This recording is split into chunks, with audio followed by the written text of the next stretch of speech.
Am I the idiot for breaking up my dad's friendship of 14 years with one of his best friends?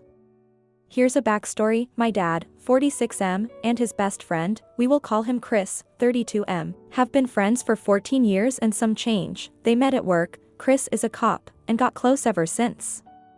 Mind you, this friend of his has been in my life since I was about 6 to 7 years old. I am now 20. Chris goes to every single family party/event, so I am always seeing him. While under the age of 18 there was no really interaction between him and I. A simple hi and bye, maybe an occasional side hug, but never really held a conversation. As soon as I turned 18, I was in a relationship already for a little over a year. Chris had decided to follow me on Instagram, saw nothing weird of it.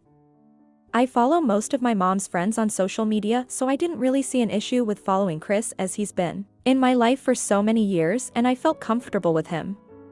Over time he would like my stories that I would post of myself. Again, I still didn't really see anything of it. I would tell my mom and she would say to brush it off because Chris is known to be a weird guy. Whatever that meant. But that's when the comments started to come into play.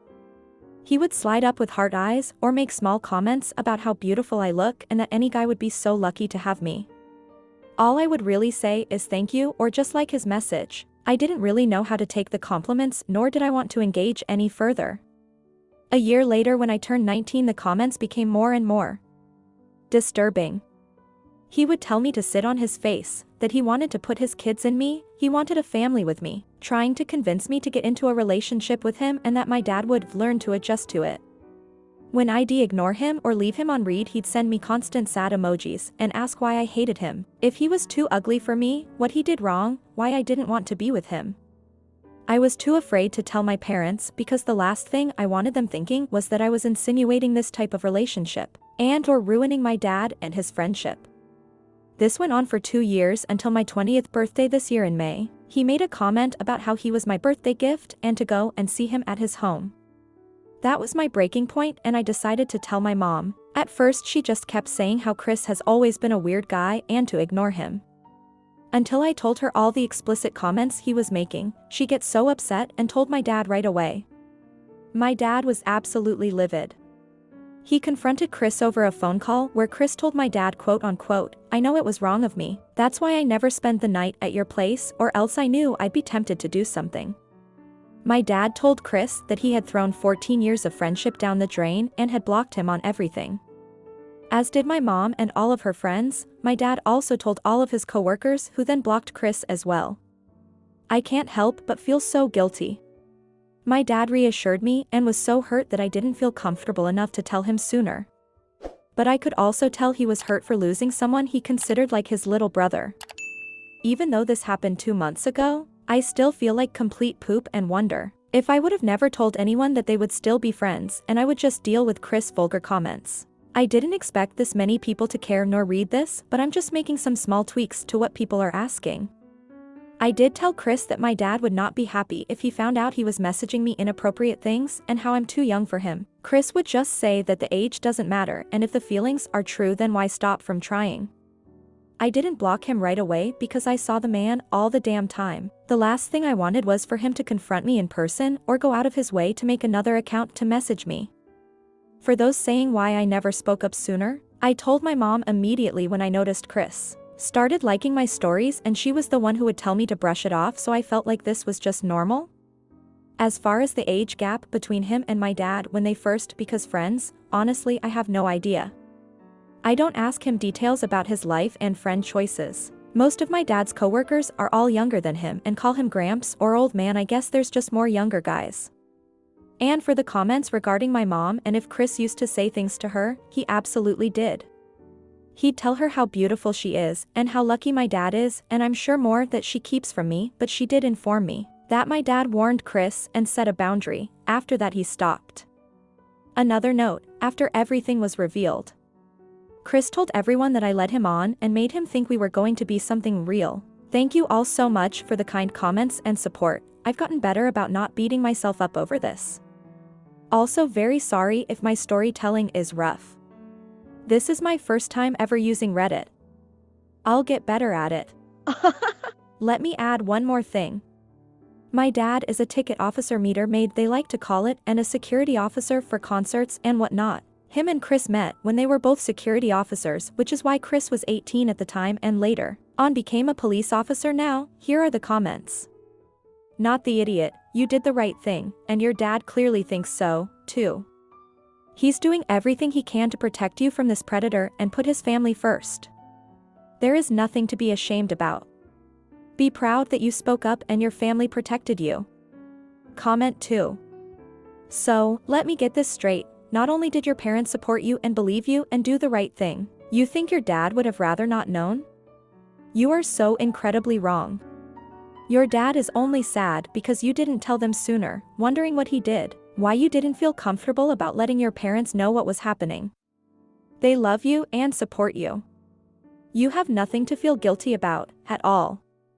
Hug your parents and move on with your life, don't look back. Now, for the next story. Am I the idiot for telling my mom that my fiancé, male 23, and I, female 22, will require a bedroom on future family vacations? Hi all, using an old throwaway. My mom seems upset at this and I'm worried I'm being demanding here. Some background, I, female 22, am the youngest of 3 children. Growing up, whenever my family of 5 took vacations, my mom had a habit of renting houses that were too small for us to save money, think 2 or 3 bed homes. Since I was the smallest one, I was always the first to sleep on an air mattress/couch cushions in the living room or the floor of another bedroom. I didn't love it, of course, but oh well. Even though I eventually grew to 5 feet 10 inches, I'm still the shortest in my family, so this pattern has continued for me into adulthood. My parents have invited my fiancé, male 23, and 6 feet 2 inches, on some family vacations as well, which is super nice of them. Unfortunately, they've continued booking 2 small houses. This means we're both stuck sleeping on air mattresses or cushions in the home's public areas. Most recently, at my brother's graduation, I slept in the living room for 4 nights and my fiancé slept on the laundry room floor. Poor guy didn't even fit on the air mattress. Everyone else had a bedroom. My mom has mentioned future family vacations to me, and I told her that after we are married, my fiancé and I will need our own bedroom. I offered to pay her for the difference in house size. None of my siblings have ever paid her, or get a hotel room, but she didn't like either of these. She said I was being unreasonable and that we would see. I'm refusing to go on vacations if my husband and I don't get to share a private bed. Does this make me TA? Now, here are the comments. Not the idiot. An air mattress on the laundry floor? Most people's dogs sleep better than that. It doesn't matter that you're the youngest. You're an adult and a tall one at that. So's your fiancé. Forget these family vacations where your mother insists on reliving vacations from years ago when you were little kids. And treating you like the scapegoat. You've offered an appropriate compromise, so since she refuses, take your own vacations, just you and your fiancé/husband.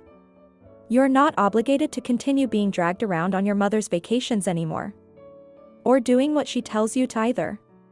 Stand up for yourself. Comment 2. Pro tip, just have sex wherever they put you. Somehow, they'll always be able to get you a bedroom after that. Not the idiot. Now, for the next story. Am I the idiot for not babysitting for my sister on prom night? Our school's prom was a few weeks ago. Even though I'm a sophomore, I got to go to prom this year because one of my best friends is a senior, and she invited me to go with the rest of our friends. My half-sister was also going to go. She couldn't go to her junior prom because she was pregnant at the time. This year her boyfriend's parents were supposed to watch her baby that night, but his dad was having chest pains, so his mom had to take him to the hospital. Our mom couldn't watch her baby because she works nights. So they were trying to find someone else to watch the baby. They tried calling a bunch of people to babysit, but couldn't find anyone else, so they asked me to skip the prom and babysit so my sister could still go. My sister offered to pay me to babysit and for my dress and share of the limo eventually. I didn't need the money though, and I really wanted to go with my friends. It's almost been a month since and she still keeps bringing it up and won't leave me alone about it. My mom also said she's disappointed in me for not helping out my sister since it was her last chance to go to prom, and I still have 2 more chances to go. I don't think that's fair though, because it was still my only chance to go to prom with my friends who were seniors. Now, here are the comments. Not the idiot. When you become a parent, you have to put the baby first, and that means sometimes missing out on things. It's not your responsibility, it's all on your sister. Comment 2. Not the idiot. Parents' responsibility to take care of their own child, even if it means missing prom, twice. Now, for the next story. Am I the idiot for not asking my niece to not park in my neighbor's handicap spot? On my street no one has a driveway or garage. So it's all just street parking. Generally everyone is good about just parking in front of their own houses. The unwritten rule is if you have a second car or have guests you should park down the road where there is a large public parking lot, with plenty of parking spots. Theirs has been an issue with the new neighbors that moved in. They have 2 cars. One is the dad's. One is his teenage son's.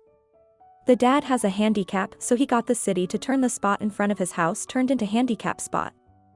This isn't a problem. The son, who for some reason has a car and a truck, will park wherever he wants in front of whoever's house. Several of us had gone to talk to his dad about it and ask if he could ask his son to be more courteous about the parking situation, given that his son is young and able-bodied and has 2 vehicles. He basically blew everyone off and said his son can park wherever the frick he wants. So all the rest of us have just dealt with it and wrote them off as inconsiderate. Now, unrelated to this, I have my niece coming over to babysit. I've for the past few years paid her to babysit my kids during the summer. My niece also has a handicap. Given the parking situation, which was never an issue before, we had planned for her to stop her car in front of my house and get out, and I would go and park her car in the parking lot before I left for work. My niece, however, decided on Monday morning to instead park in my neighbor's handicapped spot. She had checked with the city, I have since double-checked, and they do not specifically register street handicap spots to any one particular person. It has been confirmed that as long as she has a sticker or placard, which she does, she can park there. My neighbor is furious about it since by the time he gets home from work my niece is still in his spot as I don't get home until much later than him. He has demanded I tell my niece to stop parking in the spot, and yesterday tried having her car towed to no avail. My niece finds the whole thing hilarious and doesn't think we should have to make the extra effort to park if he won't get his son to. I'm guessing it's probably petty and possibly morally problematic, but I agree with her and I'm finding it hard to find any empathy with my neighbor. If he got his son to park his vehicles in the parking lot down the road, I would ask my niece to not park in his spot anymore. Now, here are the comments. Your niece has a point. He either checks his son and gets him to park down the road, or your niece can park anywhere she wants like his son. What applies to him should apply to everyone. Not the idiot. Comment 2. I'm with your niece, to be honest. She is entitled to use that spot. B, he was in.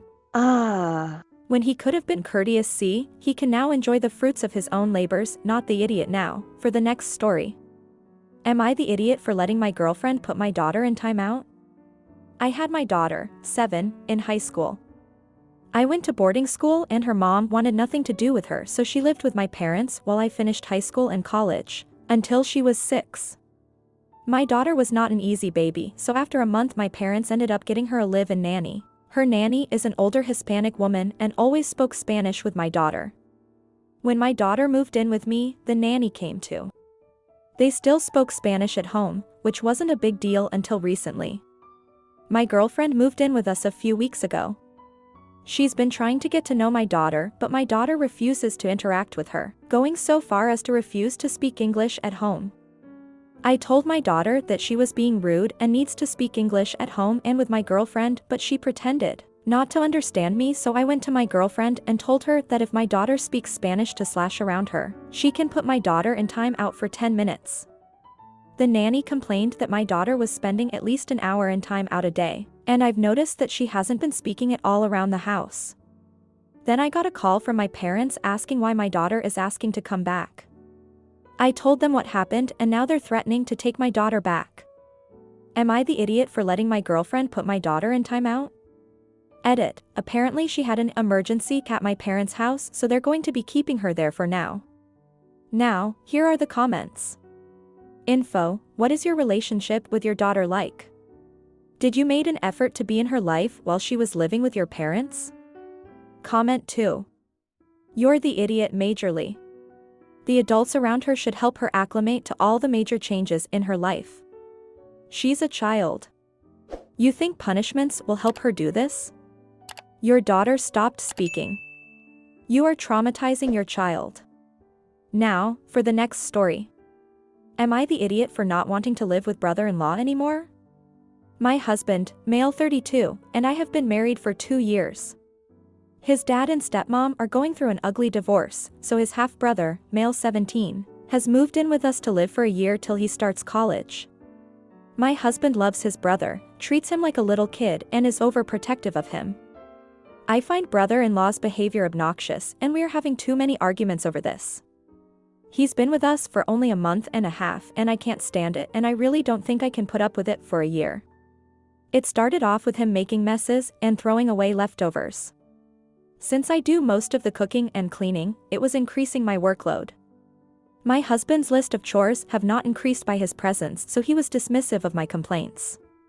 Since husband wasn't saying anything, I tried telling him to pick up after himself. Brother-in-law retaliated by spanking my butt. Anytime I tell him to do something, he hits my butt hard and laughs. Husband told him to knock it off, but he keeps doing it, and husband treats it as if he's just playing around, no big deal. Not only is it very disrespectful, but it's really painful. After that, he started randomly picking me up and carrying me around. I am a little over 5 feet and 120 pounds, and he's a tall, stocky guy. I hate it, and husband just thinks he's goofing around and trying to be friends with me. I work from home, and the other day, when it was just him and me in the house, he picked me up and ran with me to my bedroom and threw me on the bed. It really scared me, but he just laughed at me and left. Husband thinks I am being dramatic by being scared by this. I feel like his behavior is escalating, but my husband tells me to act like the adult and not blow up over a kid's playfulness. I am anxious every day, and I am seriously thinking of moving out, though it'll be difficult to afford it. Am I the idiot for telling my husband that I don't feel safe in our home? And hashtag X200B, ETA, thank you so much for your comments and validating me. My husband had me confused and believing that I was overreacting. I am so relieved to hear from so many people that this is as dangerous and bad as I feel. I have packed a bag in my car and some important belongings and documents. I am female 29, for those who asked, I forgot to put that in my post. I called and talked to mother-in-law early in the morning. She's always been very nice to me, and at my wedding she told me she thinks of me as her daughter. My mom passed away when I was young, and I don't have any siblings, so that had moved me very much. I was nervous about talking to her because I didn't want to ruin that relationship, but she was so shocked when she heard the details. She said she'd talked to my husband and father-in-law, and this was an unacceptable situation, and told me to come stay with her till it got resolved. Brother-in-law is out with his friends till tomorrow for 4th of July, so it gives me some time to have one more detailed discussion with my husband. I am also going to show him this Reddit post and hopefully his mom's talk, and these comments will be a wake-up call. Now, here are the comments. I understand the parents are divorcing, but why does that mean that neither one can parent their kid? I don't know any divorced parents who unloaded their children on a third party when they divorced. Comment 2. If we rephrase what is happening to a man living with you and your husband started sexually touching you and has escalated to physically forcing you onto a bed, while your husband belittles your feelings of being scared in your own home, a proper response is leave and inform the police. If you liked this video, you'll probably like these too. Also, while you're here, please consider subscribing. It's your support that keeps this channel alive and allows me to make better and longer videos. Have a great day.